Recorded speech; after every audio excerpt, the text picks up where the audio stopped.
Aujourd'hui, on va s'intéresser à une expérience qui donne l'impression de passer la réalité en mode slow motion.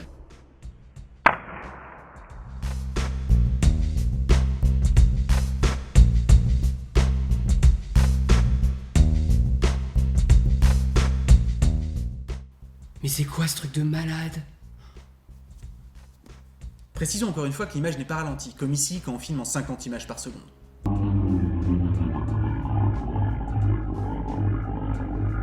Ce qu'on observe, c'est la réalité.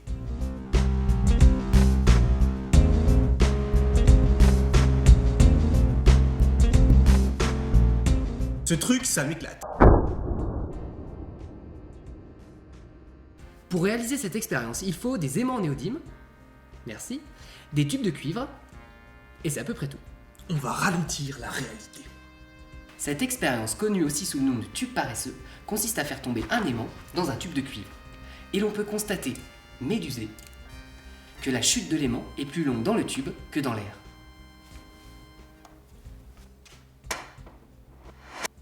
Chronométrons le phénomène. Avec un aimant au néodyme comme celui-ci, on obtient des temps de chute de plusieurs secondes sur 1 mètre.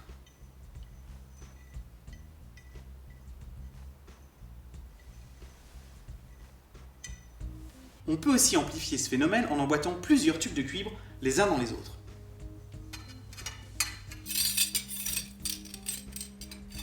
Le phénomène dure alors beaucoup plus longtemps.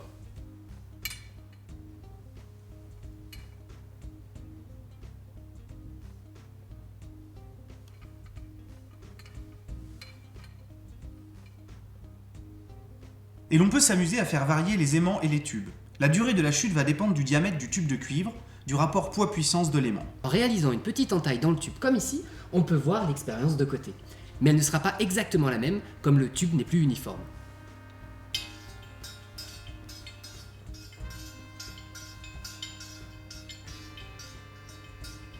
Le phénomène est aussi observable si on utilise un aimant creux que l'on fait tomber autour du tube, comme ici.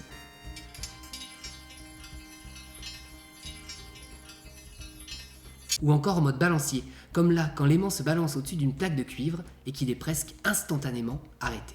Pour bien montrer le passage de l'aimant et mettre en évidence qu'il n'y a pas de truc, on peut utiliser ces petites feuilles vertes qui contiennent du nickel, qui réagit au passage de l'aimant.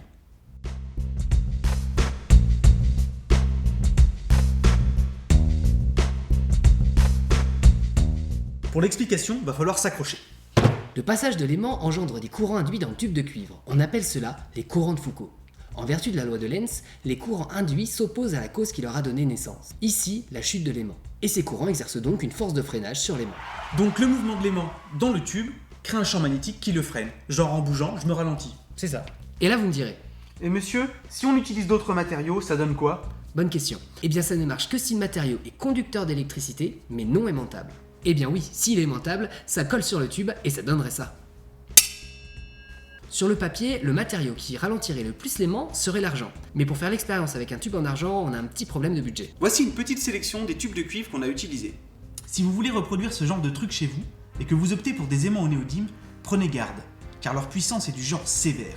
Il y a vraiment moyen de se faire super mal. Histoire de bien montrer à quel point ce type d'aimant dépote, on va utiliser quelques trombones pour en montrer la puissance. L'alliage au néodyme permet de réaliser des aimants permanents qui sont pratiquement 10 fois plus puissants que les aimants classiques en ferrite. Les aimants au néodyme sont utilisés dans bon nombre d'applications industrielles. On les retrouve notamment dans les haut-parleurs, Les disques durs et les écouteurs. Après, vous me direz, tout ça c'est bien joli, mais à quoi ça sert? tout ça c'est bien joli, mais à quoi ça sert? Eh bien, essentiellement à freiner sans toucher. Des systèmes de freinage qui utilisent ces courants de Foucault sont utilisés sur les véhicules poids lourds et les autocars. Le seul hic, c'est que ce type de freinage est d'autant plus efficace que la vitesse est élevée. Donc c'est impossible de bloquer un véhicule à l'arrêt. Bah oui, il faut du mouvement pour que ça freine. C'est pour cela qu'ils sont doublés de freins classiques à frottement. On espère que vous avez pris du plaisir comme nous à découvrir ce phénomène complètement dingo. Pensez à nous abonner. Et à vous partager.